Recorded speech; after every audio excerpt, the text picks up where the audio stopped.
when you did the Honey Drippers, which I loved.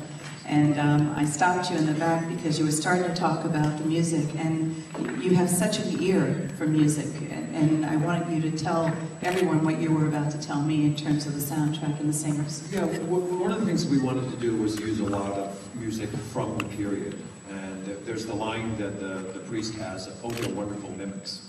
And when we tried to go back and say, what would people be playing in this village in 1900, because the Philippines was occupied, they would have been playing their version of Spanish music. You know, so they know the marching song, the song that the priest says, oh, this is what our cazadores hear when they march into battle, is the Marcha de Cádiz. And they played it at the dock in Cádiz when the soldiers marched onto they played it when they executed the Philippine national hero, Jose Rizal. But then they would very quickly learn the Americans' music, you know, and had to have that, like many occupied people, they would put their own spin on it. And then this last song was, we wanted kind of the appropriate thing to end the movie. I didn't hear it, I didn't hear it, I didn't hear it. And then we found that there was a song that sang Jose Rizal, who was a poet, a novelist, ophthalmologist, and was executed by the Spanish about 4 years before the Americans came.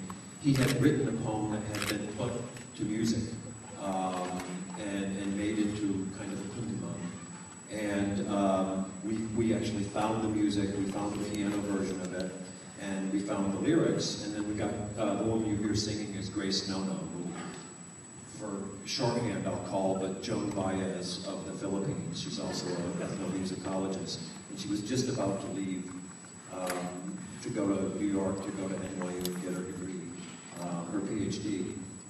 So she's going to be Dr. Nono.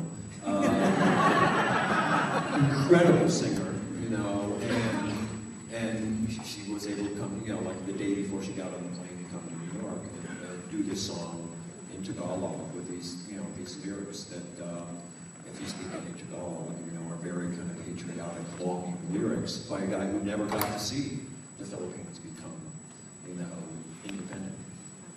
Thank you. I'd love to take some questions from the audience. Yes, sir. Basically, how did you sort of like forward, basically like this script has, or like your script for the movie has like 4 languages, how did you coordinate that? How did you coordinate the languages of the film? And how did you like sort of coordinate the people acting out the sort of? how did you also coordinate the people speaking all the different languages? Yeah, I wrote this movie in English. Yeah, I do speak Spanish well enough to sometimes write things in Spanish and then have somebody who really is a you know, Spanish speaker as a first language rewrite them. This one, I pretty much wrote everything except for the little bit of Spanish in it, in English. And then even then I had somebody who speaks Spanish as a first language look over the Spanish in it.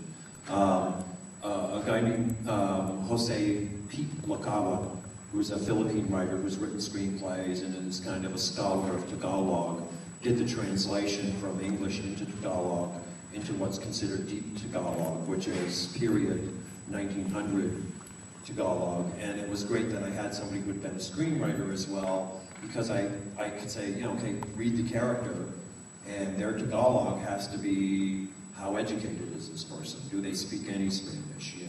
You know, how much of a uneducated peasant, or where on that kind of, you know, spectrum do they lie?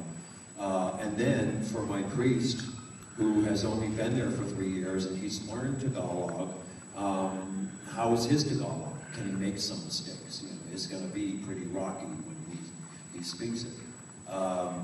The Cantonese guys, the Cantonese speaking guys, I wrote it in English and I said, guys, you're going to have to translate your own part. Please don't mess me up here. One of our guys, you know, one of the engineers at the music studio was the only guy we met in the Philippines actually who spoke all 3 languages. And he said, yeah, they're speaking your dialogue.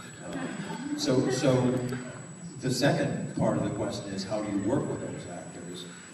Most of them spoke at least enough English that one of the people in the scene was, most of the people spoke enough English that I could, you know, direct them directly. And then really as a director, I get to sit back and say, I'm not going to worry about missed lines. somebody may blow a line, and I'm going to ask my first AD if he speaks that language, or the actor to tell me later, but I'm just listening to emotion. And when I've got the scene emotionally and rhythmically the way I want it, then we're done. You know, and then I'll deal with it. And I cut the movie. You know, I did about 3 drafts of the movie before I even put subtitles on any of the stuff. And I still don't speak Tagalog. I understand a few words, and I understand the Spanish words within Tagalog. But when I finally had somebody who spoke it, look at them, there were only about 3 places where I repeated a word or something like that. So I was getting what was going on in the scene without leaving anything out. I'll take 2 more questions. Yes, ma'am. In many of your prior movies, you seem to center on the impact of the violence in society on ordinary people. And this time you threw religion into the mix.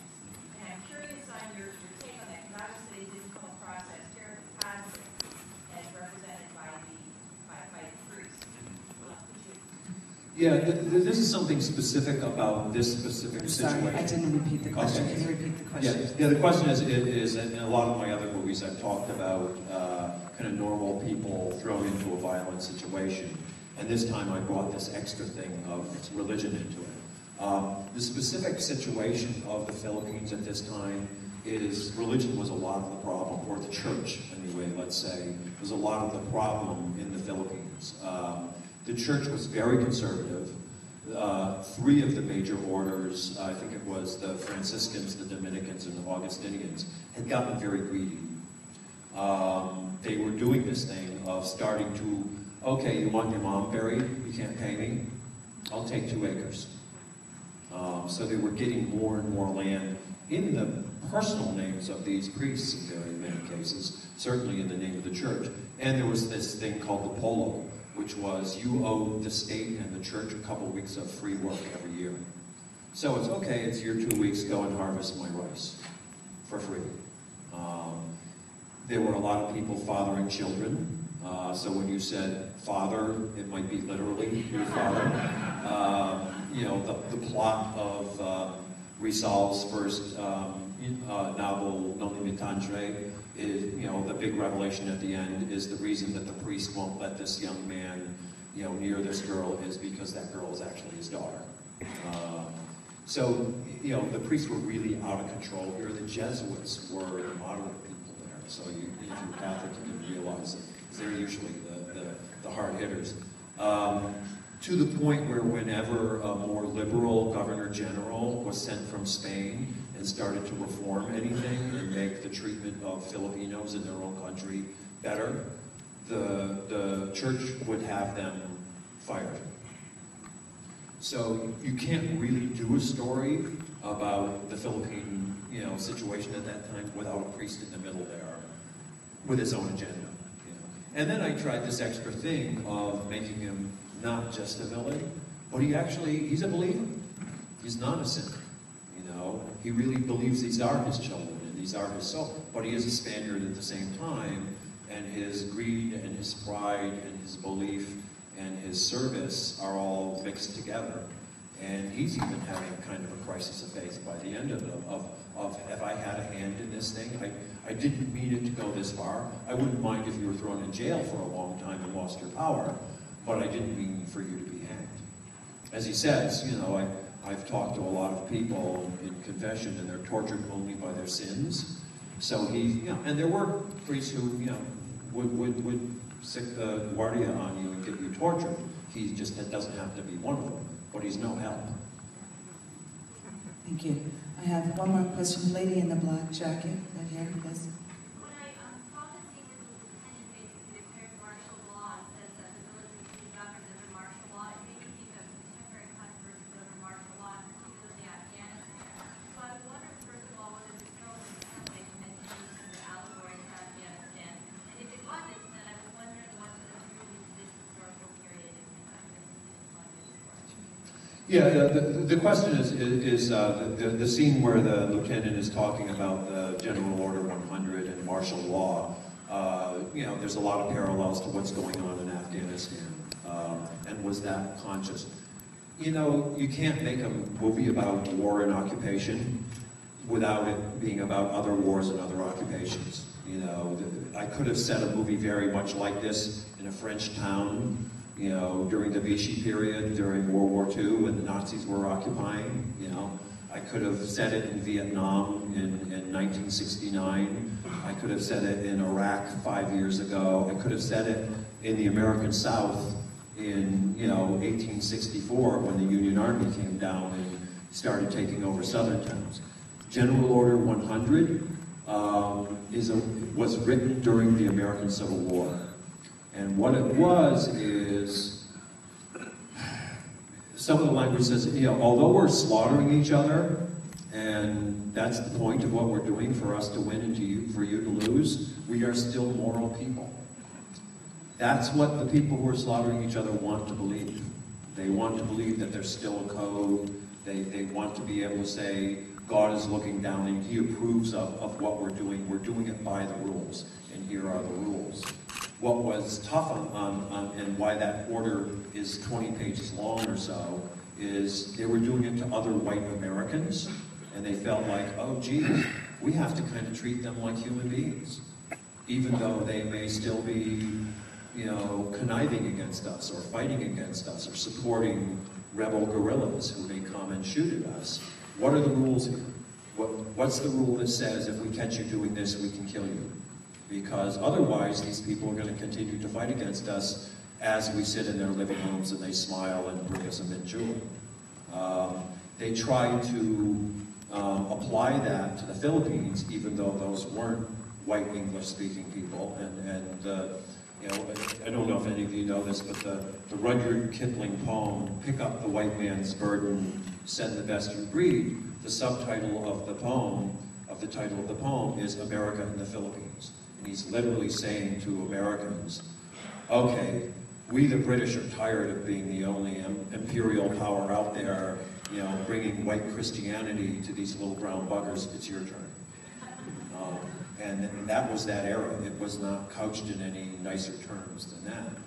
This General Order 100, I think, is just emblematic of what people do when they make war, which is they want to feel like it's a holy war, God's on their side, they're doing the right thing, and that there are rules.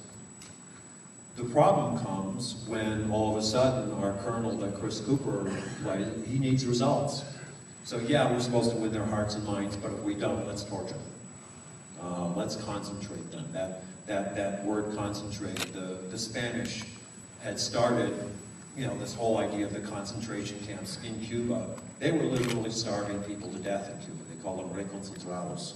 And we got the idea from the Spanish, as much as we said, we can't have that, and that's why we're going to go to Cuba and kick the Spanish out. When it was convenient, that's what we did in the Philippines. The people can't go out and raise rice anymore because they'll sneak some of it to the guerrillas who are fighting us. Let's put them all inside of, you know, barbed wire, burn the rice fields, kill the carabao, and make them eat canned beef like the rest of us. And then they can't support the guerrillas. And then eventually, we were a little bit better at feeding people than the Spanish were, so not as many people starved. But a lot of people did starve and die of diseases that were because of malnutrition. I think it's human nature that, you know, as we have sort of progressed, we no longer come back home and have a parade with the heads of our victims, you know, on a stick. We come home and say, look what a wonderful thing we've done for the poor people in that country. We've freed them of whatever we freed them of. I wish we had more time. I really do. Next time I'm bringing easy chairs out. Okay. Thank you.